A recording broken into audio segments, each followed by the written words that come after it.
Hey guys, welcome back to my channel, Succulent Frenzy here, and today I am going to repot this Rhaphidiphora Tetrasperma. So if you're new here, welcome to my channel. My channel is all about plants and succulents and how to care and how to grow for them. And if you're the regulars, welcome back. So yeah, without further ado, let's just get into repotting this lovely Rhaphidiphora Tetrasperma. So let's go.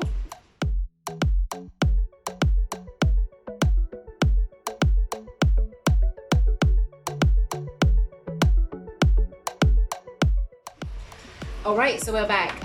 So the reason why I want to repot this Rhaphidiphora Tetrasperma is because I am starting to notice yellowing leaves, and yeah, they have these yellowing spots on it. I do think it could be fungus or it could be overwatered. Like, this plant itself is super sensitive to too much water, so it's best to underwater than overwater it. But it do love to keep it moist, not too wet but moist, which that is the tricky part. But yeah, so I put a tag here saying Monstera, which is definitely not. It just looks like a Monstera, but this is a Rhaphidiphora Tetrasperma. So what I'm going to do now is I'm going to take this plant out and change the soil medium, because this is what I'm going to do now. So I'm going to get a tray, which I have a lovely tray right here. I'm just going to start taking the plant out. As you can see, the soil is super moist. Now, how do you tell if your soil is very moist?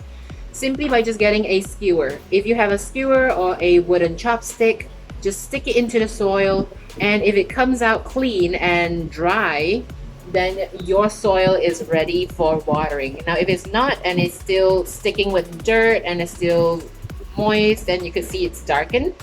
That is an indicator that your plant is getting too much water, and you do not want that to happen because they are sensitive to water.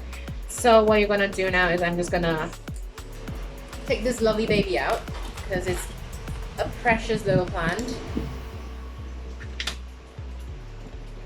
So I'm just gonna slowly take it off, just like so.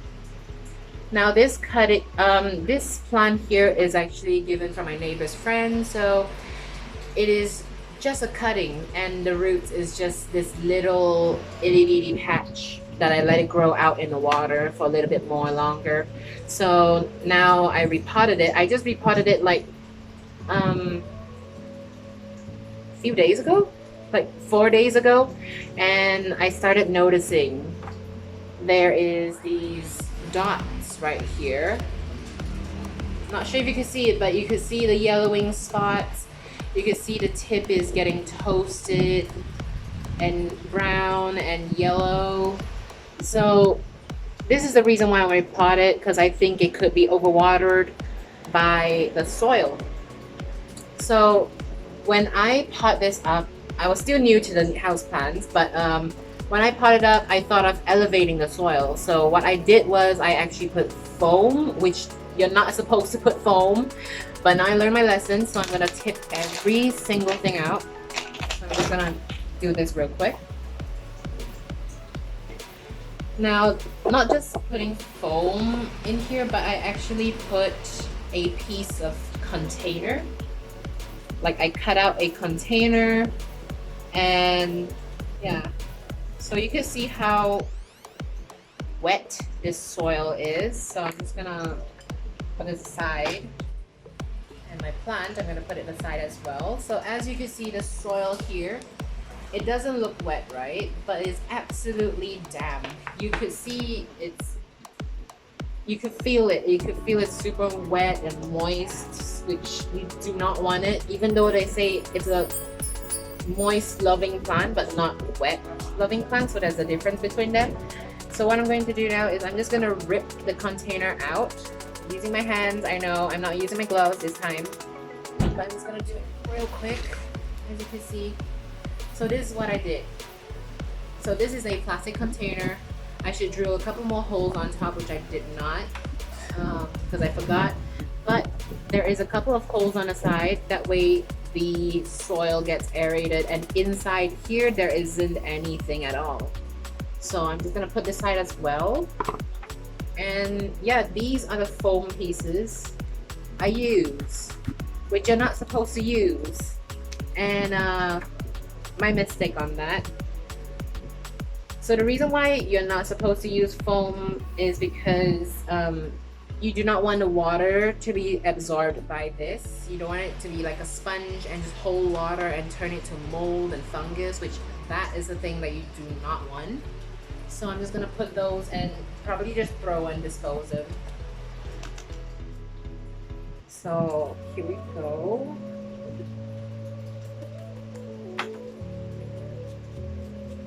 Like so. So we got an empty pot and just dump all the soil out because you do not want it. Right. So our pot is clean. So now we're gonna go clean our pot and make sure it is dirt free.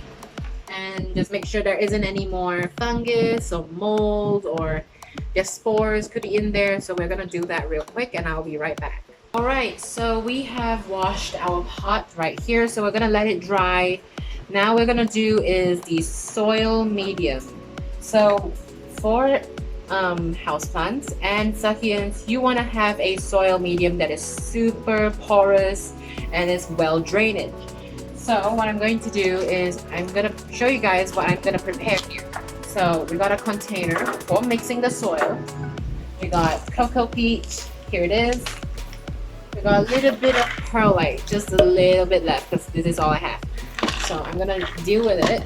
And I have perlite. So this is the perlite right here. So perlite, this is what you want. And also this is leckable. So these are good for drainage. It acts like a little sponge. It holds water in, but it doesn't cause any fungus or whatever. So this is a good thing to use, and you could actually reuse them. So that is good. This is this pumice as well. So they're pretty neat. For perlite, they are good for drainage, but they do not hold water because that's what you want. And yeah, just be careful with handling them because perlite is a volcanic glass, so you want to be careful. So do not breathe in any powder or things that is going in the air. Just try not to. So yeah, let's just start off by using our cocoa peat. Now for this soil mix as well, I am going to mix normal soil, but fresh normal soil, just a little bit into the mixture as well, just to get it, holding a little bit more water, but not too much to the point where you get the rot. So we're gonna put our cocoa peat right here.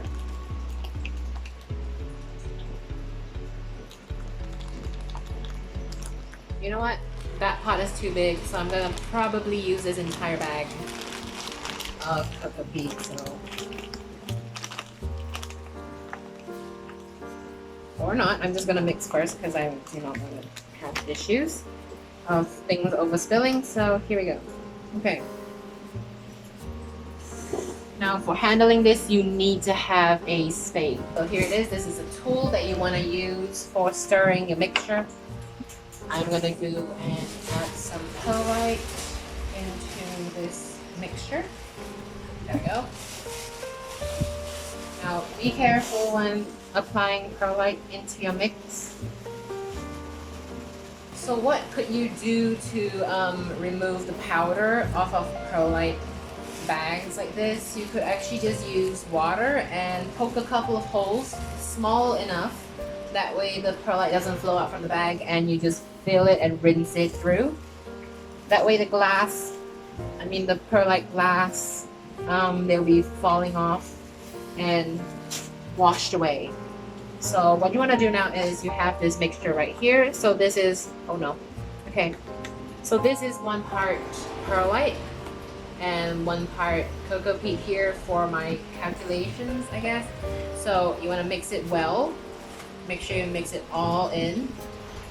And another thing to keep in mind when you're using perlite, perlite is a very light sort of mineral, so it will hover and like float on top when you're actually watering it. So just keep in mind if you see some white perlites on top and it's just going to be a whole layer.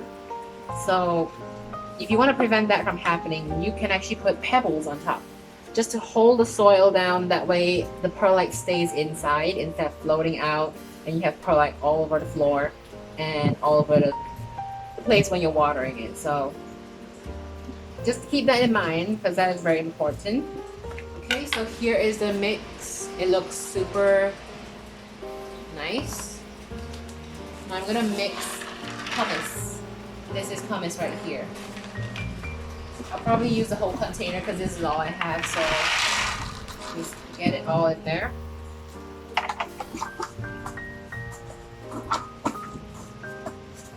Now pumice is a better alternative than perlite because it's much more heavier and it pretty much works the same. It just removes water from soil and it holds water as well. So you got another thing in there that holds water but removes the excess water that you don't want it in your soil. So that's good. So this is how your soil mix should look like. So this is super porous. It is a lot of perlite. I would probably add more, but for the sake of this, I'm going to use more leca balls. So what do you want to do now? I'm going to have this one away. Alright, so what you want to do now, since our pot is dry enough, you can put a piece of curtain or a piece of mesh on the bottom here. That way your drainage hole will hold the soil and it does not flow off. So I'm going to get a mesh real quick and I'll be back to you guys. Alright, so we got a piece of mesh ready. So don't mind the background sound because we are doing recycling. So yeah, what you want to do is just take a mesh and just put it on the drainage hole, just on top of it. And now what you want to do is you take your leca balls, which I have a lot in this thing. So I'm just going to put a very thin layer of leca balls and make sure your mesh does not get bounced up because sometimes it happens. So just pretty much like this. There's a thin layer of leca balls, right? So there it is. The leca balls are all in there. And now what I'm going to do is I'm going to get a fresh batch of soil to put in underneath. And your Rhaphidiphora Tetrasperma is going to grow on the cocoa peat medium, not the soil medium. So let's just do that real quick. I'm going to grab it and we'll be right back. Alright, so what you want to do now is we're going to do the second layer of the soil mix. So this will be the base layer, which is on the bottom. The cocoa peat will be on the top. So what we're going to do now is, this is peat moss. So I have some peat moss right here. This is lovely. So I'm just going to take some, mix it into a mixture here. Now peat moss are good because it acts like a compost for these plants. And you can just get the nutrients from here as well. But you could also add additional fertilizer. Now for fertilizer, you do not want to put too much because this plant, this thin leaf plant here is super sensitive when it comes to fertilizing. So you do not want to put too much because they're going to get leaf burns, root burns from fertilizer. So just be cautious of that. I do recommend using slow release fertilizer or liquid base, but dilute it a little bit because that is what you want. So here it is. This is the peat moss, the amount of peat moss I'm going to use. Okay. Next we're going to use is a little bit of eggshells because you want to give it some extra potassium. Now I highly recommend grinding the eggshells into more powder-like. I don't have a grinder for it, so I just crush them. So just make sure they're small enough to decompose quick. And then we're gonna add normal soil. So this is the soil right here. All right, so this is the soil. So this is like the most the most nutritious part of the entire plant. So now the amount of soil is actually up to you based on the size of the pot. Now, like I said, I got this as a cutting, so I put it in its own pot of soil. So I have to make a new soil medium for it. So what are we gonna do now is just gonna mix it all together because you already have all the soil types and things that you wanna mix together. What I'm going to do is I'm gonna fill in with more perlite because this is what you need. You want it to be a super draining soil mix. So now what you wanna do is just mix it all in.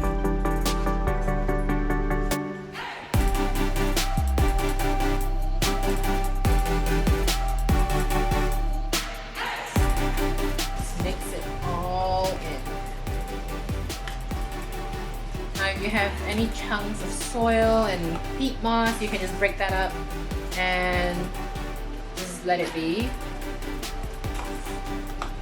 Alright, so this is how your mixture should look like. So this is the one for the bottom and this is for the top. So there's two types of mixtures here. This is added with pumice, perlite, and also cocoa peat. So this is what you want.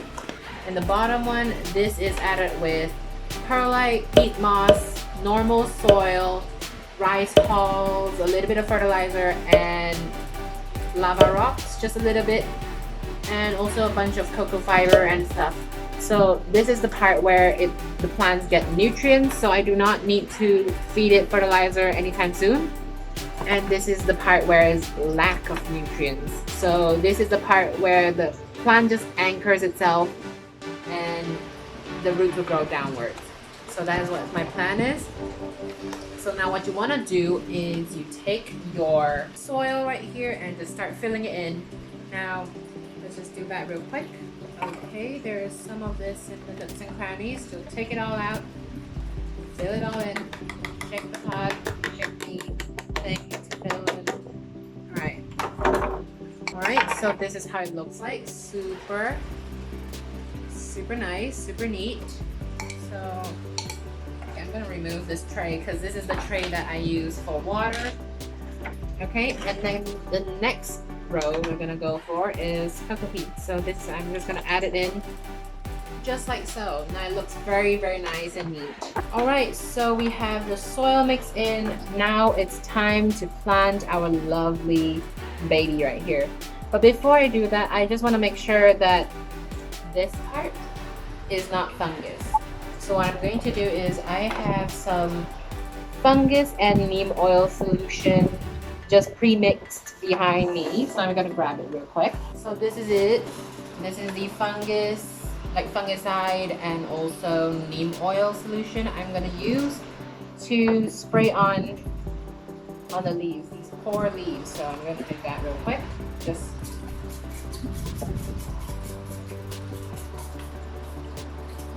a little spritz. Alright, just a little spritz. Shake the excess off. Okay. Now it's time to plant. So I'm gonna do it like this. So it looks cute and neat. I'm back, so just now my food arrived, so let's just get back into it. So what you want to do is you just get your plant, just plant it in. If your plant stands, you've done your job. So I'm going to do that real quick. Now it's okay if you don't really cover all the soil, all the roots with soil, it's okay. Because this plant over time, they will have more roots and aerial roots just growing out from its stalk. So I'm going to do that real quick. And I do want to make it deep enough. That way it stands upright, okay? And you can always use some skewers and chopsticks to stake it up. So yeah, a double benefit because we have a equipment to check for the water on your soil and also a thing to stake up your plant. So that's a twofer. Pressure it down, get your chopsticks and skewers ready. So, and just stake it up. All right, so here it is. So you have your plant fully potted up into its own lovely soil. So yeah, got our water tray here, which is not really a water tray, it's just a cap of a ice cream tub, which I use it as a water tray as well. A nice alternative. All right, so here it is. This is the fully potted up Rhaphidiphora Tetrasperma. So I do hope this video is entertaining and nice. And yeah, thank you guys so much for watching this video. I hope to see you guys in the next one. Bye.